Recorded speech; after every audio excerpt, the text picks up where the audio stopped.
প্রিয় খামারি, আসসালামু আলাইকুম। ধর্মপাশা উপজেলায় আবুয়াছর গ্রাম। কিন্তু খামারিদের সবসময় তাদের কাছে থাকে শখের জিনিস, শখের দাম লাখ টাকা। উনি শখ করে এই বকনাটিকে ফেলেছে দীর্ঘদিন, প্রায় 2 বছর উপরে।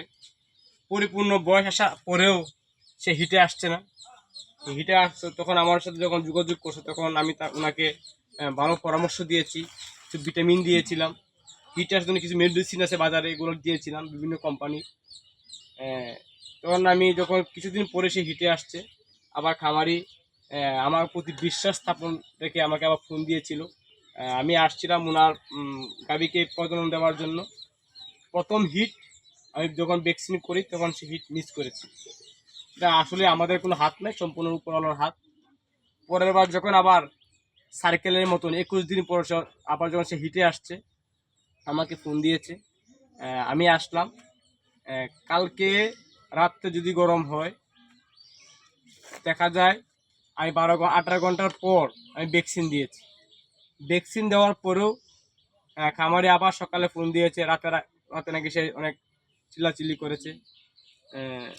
আবার আমি সকালে আসলাম প্রায় 10টা বাজে। এসে দেখি আসলে খামারের যে কথাগুলো বলেছে আসলে তার সত্যতা আছে। অত্যন্ত সে মিউকাস ভাঙতেছে, অনেক হিট। তখন আমি ওনাকে তাকে আমি ডাবল বীজ দিলাম। একটা উদ্দেশ্য ছিল যাতে সিমেন্ট একটু বেশি পরিমাণ থাকে, যেহেতু একটা স্ট্রতে অল্প সংখ্যক সিমেন্ট থাকে। যেহেতু আমি ডাবল দিলাম, স্ট্রতে ভালো সিমেন্ট থাকে। কিন্তু আসলে শাহিওয়াল গরুর ক্ষেত্রে অনেক সময় দেখা যায় শাহিওয়াল গরু বিভিন্ন রেড সাইডে হয় বেশি, লাল সাইডের বেশি হয়। ব্ল্যাক সাইডের অনেক সময় খুব কম পাওয়া যায়। কিন্তু আসলে উনি অনেক ভাগ্যবান, ব্ল্যাক সাইজের একটা শাহিওয়াল বকনা পেয়েছে। আল্লাহ যেন ওনার মনের আশা পূর্ণ করেন। আমি ভ্যাকসিন দেখতাম, আল্লাহর রহম ছাড়া কোনো কিছুই করা সম্ভব না। যাক, আমি দোয়া করি যাতে সে আমার সিমেন্টটা কনসিড করে। আমি এসিআই কোম্পানির সিমেন্ট দিয়েছি। আশা করি তো রাখার কথা, বাকিটা আল্লাহ আল্লাহ ভরসা। কিন্তু চেষ্টা করতে হবে। কোম্পানি সিমেন্ট বানিয়েছে রাখার জন্য, মিস করার জন্য না। হয়তো মিস করতেই পারে, কিন্তু রাখবে। টুডে অ্যান্ড টুমোরো, আজ নয় কাল সে গাব রাখবে। তার যারা সার্ভিসটা অত্যন্ত খুব সুন্দর, চমৎকার। তার বডি অনুযায়ী আশা করা যায় ভালো রেজাল্ট আসবে।